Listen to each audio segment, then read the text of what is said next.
Hello and welcome to the official YouTube channel of Lawfing, where learning law is fun. ये direct tax series का हमारा पहला video है जिसमें हम कवर करेंगे टैक्स की definition, types of tax which include direct and indirect tax, what is finance act and it's relevance, and number 4 जो आपके एग्जाम्स के लिए सबसे ज्यादा इंपॉर्टेंट है, the definition of person under section 2 clause 31 of income tax act 1961। तो सबसे पहले हम बात करेंगे टैक्स क्या है। What is tax? Tax is a financial obligation which is levied upon the tax payer by the state for public purposes. तो इस डेफिनेशन से आप समझ सकते हैं कि टैक्स एक फाइनेंशियल ऑब्लिगेशन है जो इम्पोज होता है टैक्स पेयर पे। अब ये टैक्स पेयर कौन है? टैक्स पेयर वो आदमी है जो स्टेट की एग्जेम्पशन लिमिट से ज्यादा कमाता है और इसे इम्पोज करता है ऑब्वियसली स्टेट। और किस लिए इम्पोज करता है? पब्लिक पर्पसेस के लिए, जैसे कि defence, development, population growth control, public health care and to create a social and welfare state. तो डिफेंस में जितना पैसा लगना है, डेवलपमेंट में पैसा लगना है, या बेसिक एमिनिटीज में जितना पैसे लगने हैं, रोड बनवाना, हॉस्पिटल बनवाना, हेल्थ केयर सिस्टम सही करना, इन सब में जितने पैसे लगते हैं सरकार खुद से तो देती नहीं है। सरकार आप ही से पैसा लेके आप ही के लिए ये फैसिलिटीज क्रिएट करती है। Types of tax. देखिए, किसी भी कंट्री में दो तरीके के टैक्स होते हैं, डायरेक्ट या तो इनडायरेक्ट। इंडिया में भी काफी सिमिलर सिचुएशन है। डायरेक्ट टैक्स वो होता है जो डायरेक्टली आपके जेब से जाता है। आपकी जो इनकम होती है आप उससे ही डायरेक्ट टैक्स को पे करते हैं। ये कंप्लीटली डिपेंड करता है कि आप कितना कमाते हो। ज्यादा पैसे कमाते हो तो आप ज्यादा टैक्स दोगे, आप कम पैसे कमाते हो तो आप कम टैक्स दोगे। और अगर आप एग्जेम्पशन लिमिट से कम पैसे कमाते हो तो इस केस में आपको कोई टैक्स नहीं देना है। और इसकी सिंपल डेफिनेशन है कि direct tax is a tax which is imposed on a person and he page that tax. इसके कुछ एग्जांपल्स हैं, जैसे कि income tax, property tax, gift tax, state tax etcetera.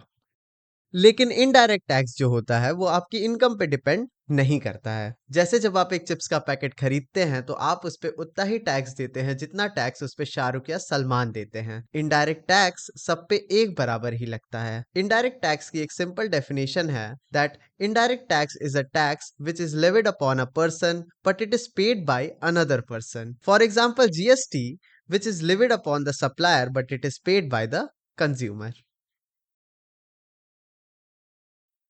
Lecture में आगे बढ़ने से पहले अगर वीडियो आपको पसंद आई तो वीडियो को लाइक करें और चैनल को सब्सक्राइब करें। एम करते हैं 100 लाइक्स का। Income tax act and finance act.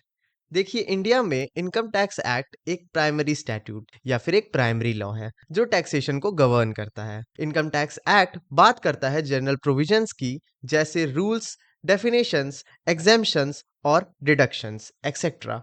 पर आपने न्यूज में या अपने दोस्तों को या पेरेंट्स को ये बात करते तो सुना होगा कि यार, इस बार का यूनियन बजट देखा, सरकार ने तो लूट मचा रखी है। तो यहाँ यूनियन बजट का मतलब और कुछ नहीं बल्कि फाइनेंस एक्ट ही है जो रिस्पॉन्सिबल है आपके इनकम टैक्स एक्ट को अमेंड करने में। फाइनेंशियल एक्ट रिस्पॉन्सिबल है हर साल इनकम टैक्स एक्ट में एनुअल स्पेसिफिकेशन करने के लिए, ताकि टैक्स लॉ अच्छे से इम्प्लीमेंट किया जा सके। देखिए, हर साल की टैक्स रिक्वायरमेंट अलग होती है, तो अब हर साल सरकार एक नया टैक्स लॉ तो लाएगी नहीं। इसलिए हर साल सरकार यूनियन बजट या फाइनेंस एक्ट इंट्रोड्यूस करती है जो इनकम टैक्स एक्ट में कुछ चेंजेस लाता है। फाइनेंस एक्ट जनरली सरकार 1 फरवरी को हर साल इंट्रोड्यूस करती है, जो जनरली 1 अप्रैल को इफेक्ट में आता है। फर्दर, इनकम टैक्स एक्ट में 17 डिपार्टमेंट आते हैं जिनके अपने स्पेसिफिक फंक्शंस हैं। और मिनिस्ट्री ऑफ फाइनेंस के अंडर आता है डिपार्टमेंट ऑफ रेवेन्यू, जिसके अंडर आता है central board of direct tax, जो रिस्पॉन्सिबल है डायरेक्ट टैक्स की पॉलिसी फॉर्मेशन और उसकी इम्प्लीमेंटेशन के लिए।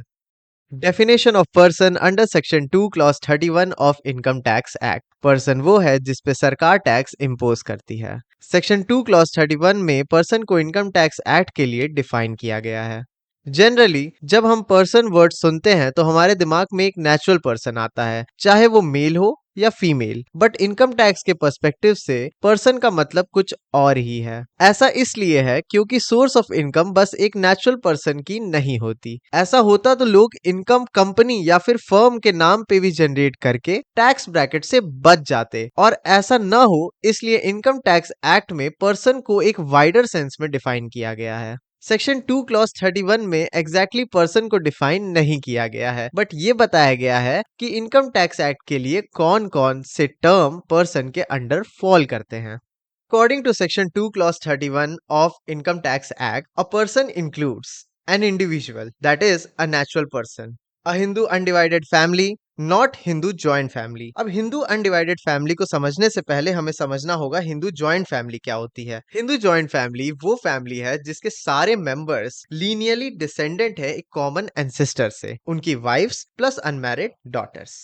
अब डेफिनेशन में आगे बढ़ते हैं। A person includes a company. Company की डेफिनेशन सेक्शन 2 क्लॉज 17 में दी गई है। कंपनी इंक्लूड करती है any Indian company. Indian company वो कंपनी होती है जो कि फॉर्म और रजिस्टर्ड होती है अंडर द कंपनीज एक्ट 2013। या फिर a company is any body corporate incorporated by और under the laws of a country outside India, मतलब फॉरेन लॉ। सिंपल शब्दों में कहा जाए तो ये सबसेक्शन बात करता है फॉरेन कंपनीज की। A foreign company is a company that is incorporated outside India. जिसका इनकॉर्पोरेशन या एस्टेब्लिशमेंट इंडिया के बाहर हुआ है उसे हम फॉरेन कंपनी कहते हैं।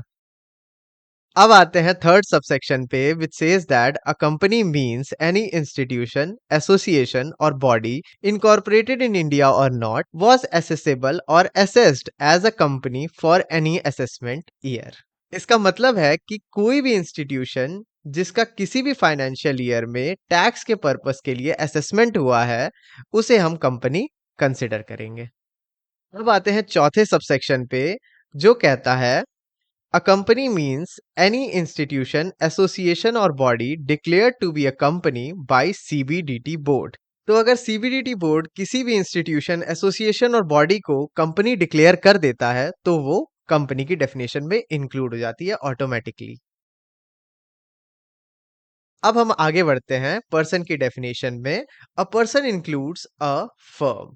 Firm is defined under Section 2, Clause 23 of Income Tax Act. It is also defined under Section 4 of Indian Partnership Act 1932। जो दोनों definitions इन दोनों acts में दी गई हैं, दोनों equal हैं, दोनों exactly same हैं। So, Section 2, Clause 23 कहता है when individual partners agree to share the profits of a business carried on by all or any of them collectively, they are called as a firm। Firm का एक example मैं आप लोग को देता हूँ। बिल्लू बार्बर एक दिन बैठ के बाल काट रहा था। बाल काटते काटते उसके दिमाग में ख्याल आता है कि यार मैं तो बड़े कम पैसे कमाता हूँ, तो वो सोचता है कि अपने 3-4 दोस्तों को लेके क्यों ना एक बार्बर शॉप खोल ली जाए और उससे कमाया हुआ प्रॉफिट सब आपस में बांट लेंगे। तो यहाँ पे ये जो बार्बर शॉप है ये एक फर्म का जीता जागता एग्जाम्पल है, क्योंकि यहाँ पे इंडिविजुअल पार्टनर्स बिल्लू बार्बर और उसके दोस्त एग्री कर रहे हैं शेयर करने के लिए प्रॉफिट्स को, किसके, एक बिजनेस के जो कि बार्बर शॉप है। तो इसे कलेक्टिवली हम कहते हैं फर्म। अब आगे बढ़ते हैं पर्सन की डेफिनेशन में। Person includes an association of person और a body of individual whether incorporated और not. Person includes local authority. The term local authority is not defined under the Income Tax Act 1961, but it is found in Section 3, Clause 31 of General Clauses Act 1897. Local authority means a body managed and controlled by municipal funds. Person includes every artificial judicial person not falling within any of the preceding subclause। इसका मतलब है कि कोई भी person जो पहली 6 categories जो section 2 clause 31 में मेंशन्ड है उसमें फॉल नहीं करता है, बट उसके पास सिमिलर नेचर है, तो वो भी पर्सन की डेफिनेशन में इंक्लूड होगा, जैसे कि courts, universities, idols, charitable institution etcetera. हम इस डायरेक्ट टैक्स सीरीज को नेक्स्ट वीडियो में कंटिन्यू करेंगे और सारे टॉपिक्स एक एक करके कवर करेंगे। और अगर आप चाहते हैं कि हम लॉ से रिलेटेड और वीडियोस लाते रहें, then do subscribe and support laughing. Thank you.